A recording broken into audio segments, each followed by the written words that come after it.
같인의 조성을 매트릭스에서부터 시작을 해서 그 다음에 이 옥션 베이컨실을 어떻게 잡을지에 대해서 고민을 하고 거기에 X 물질을 첨가를 하면서 갑니다. 진짜 맞아? 코스퍼터로 대부분 많이 하죠. 대부분 신규 물질을 하는데 최근에는 코스퍼터 이외에도 ALD나 이런 공정들을 이용을 해서 실은 얼로이 디자이닝을 하는 연구들이 또 진행이 많이 되고 있습니다. 스퍼터는 인트린직하게 문제가 굉장히 많은 공정법이기 때문에 게이트 인슐레이터를 만들어 놓고 이렇게 하면 이 재료가 진짜 똘똘한 놈인지 쓰레기인지 구분하기 굉장히 어려워요. 그러면 재료의 인트린직한 부분들을 보기 위해서는 ALD 공정을 이용을 해서 조성을 먼저 소팅하는 경우도 굉장히 많습니다. 그래서 보시면 여기에 조성들을 다 제가 자세히 써 넣을 수 없지만 IT 제토라고 하는 이 재료는 지금 중국 쪽에서도 유사한 조성을 가지고 연구들을 많이 하고 있습니다. 거진 이 재료군 안에서 움직일 것 같습니다. 그리고 캐리어 컨센트레이션을 10에 15승 언더로 컨트롤을 실은 해야 얘를 반도체로 우리가 무언가 해볼 수 있는 여지가 있습니다. 그러다 보니까 이 컴포넌트 1, 컴포넌트 2는 실은 인듐 틴, 징크의 조성이 실은 다 다르고요.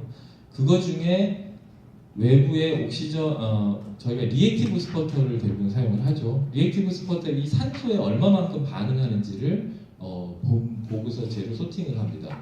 산화울 반도체는 고이동도건 IG조건 두 가지 방식으로 컨트롤을 합니다. 캐리어를. 하나는 어떻게 산화를 시킬 건가.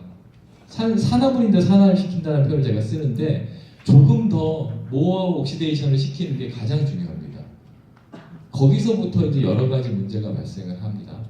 옥시전 베이컨식 때문에 이동도도 나오고 캐리어도 지나가게 컨덕션이 발생을 하지만 신뢰성도 마찬가지로 그놈 때문에 발생을 하게 되거든요. 그래서 가장 둔하게 만드는 게 포커싱입니다.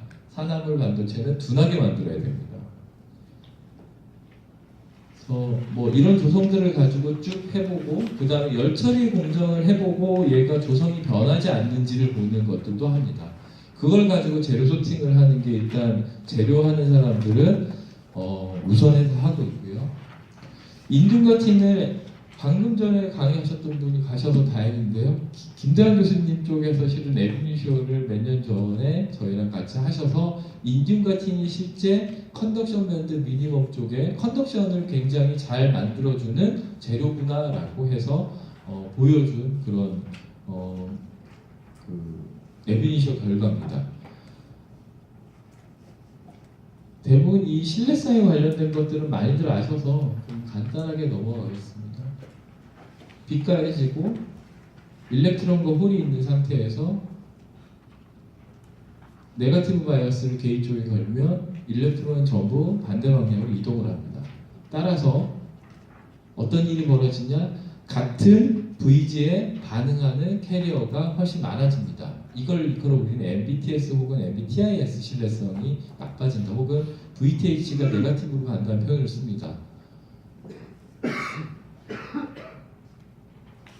모스처 같은 경우는 일단 패시베이션 할 때는 일단은 지나가겠습니다. 일루미네이션만 강한 경우 산화울 반도체는 어떤 일이 벌어지냐? PPC 효과라는 게 있습니다. 굉장히 와이드 밴드 갭이기 때문에 실제로 중간에 어떤 스테이트가 없는 게 맞는데 그 스테이트 때문에 실은 산화울 반도체는 여러 일들이 발생을 하게 되고요. 밸런스 밴드에서 컨덕션 밴드로 일정량의 에너지, 그게 일렉트리컬 필드가 되면 FET가 되는 거고요. 이런 빛이 가해져서 컨덕션 밴드로 간 다음에 빛을 제외하면 다 떨어져야 되는데 다 떨어지지 못하는 부분들이 존재합니다. 그런 놈들은 중간 스테이트에 있는 옥션 베이컨시 혹은 아이오나이제이션 되어 있는 옥션 베이컨시 쪽에 트랩이 되게 되고요. 마찬가지로 얘도 네거티브 시프트 하는 것처럼 보이게 됩니다. 고이동도 재료는 여기에 무조건 이 옥션 베이컨시가 훨씬 많은 양이 있기 때문에 저거에 굉장히 예민하게 반응합니다. 즉 이동도를 많이 만들어내는 것은 생각보다 쉽지만 신뢰성까지 동시에 잡는 건 이런 센스빌리티가 나쁘기 때문에 잡기가 굉장히 어렵죠. PBTS 같은 경우는 일렉트론이 파지티브 바이어스를 걸었을 때 실은 게이트 인슐레이터 쪽에 이렇게 모이게 되고요. 실제로 게이트 인슐레이터 쪽에 모이기 때문에 커런트가 같은 게이트 바이어스에 의해서 많이 안 흐르는 것처럼 보이게 됩니다. 이게 PBTS의 원리고요. 산화 반도체 같은 경우는 이 부분을 해석하는 게 실은 굉장히 어렵습니다. 신규 재료를 개발을 하더라도 이렇게 풀레인지 DOS를 뽑는 게 굉장히 어려운 건 와이드 밴드 갭이기 때문에 이 정도의 에너지를 가할 분석법이 실은 없기 때문입니다. 대부분 일반적인 얘기라서 이 부분들은 쭉 지나가겠고요.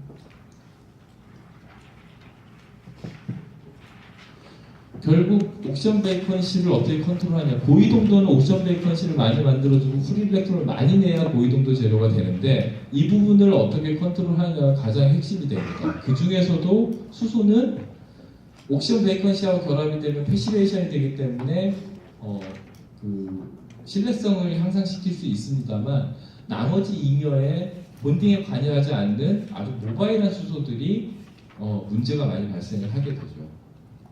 그래서 고이동도 재료를 간단하게 그냥 설명을 드렸는데 오늘 기초라서 신규 물질을 개발하는 게 생각보다 많이 어렵습니다. 근데 IGO 다음의 재료에 대해서는 여러 오픈 상태의 그런 캔디데이트 물질이 있습니다. 그리고 그놈들은 분명히 IGO보다 훨씬 예민하게 반응을 하고 있고요. 그런 부분들을 어떻게 컨트롤하느냐가 실제로 핵심이 될 것 같습니다. 이거는 뭐 학교에서 하시는 학생분들도 마찬가지로 고민을 하겠지만 이동도 뱀자리 만드는 거 생각보다 쉽습니다. VTH를 네거티브로 보내고 하면 계산상으로는 이동도가 높습니다. 근데 대부분 가정이 있죠. VTH가 파지티브 쪽에 있으면서 이동도를 높이 만드는 방법은 재료가 계속 여러 가지로 튜닝이 돼야 되고요. 앞뒤 공정에 의해서 실은 영향을 많이 받고 있기 때문에 그 부분을 어떻게 컨트롤할지 아마도 수소가 이제 두 가지가 실은 포커싱이 됩니다. 하나는 산화를 악화시켜야 된다. 그런데 후속 공정 혹은 앞서 들어오는 수소들을 어떻게 컨트롤할지 그 수소를 무조건 막는 게 좋을지 실제로 수소를 막는 게 좋지는 않습니다. 신뢰성을 향상시키기 위해서는 수소 패시베이션을 시켜야 된다라고 대부분 논문들에서 이제 최근에 나오고 있고요. 저희 연구 외에도 유사하게 나옵니다. 그래서 그 부분들을 컨트롤하면서 신규 물질 개발을 계속 하는 방향으로 가야 될 것 같습니다. 네, 시간이 조금 남았네요. 네, 이상입니다.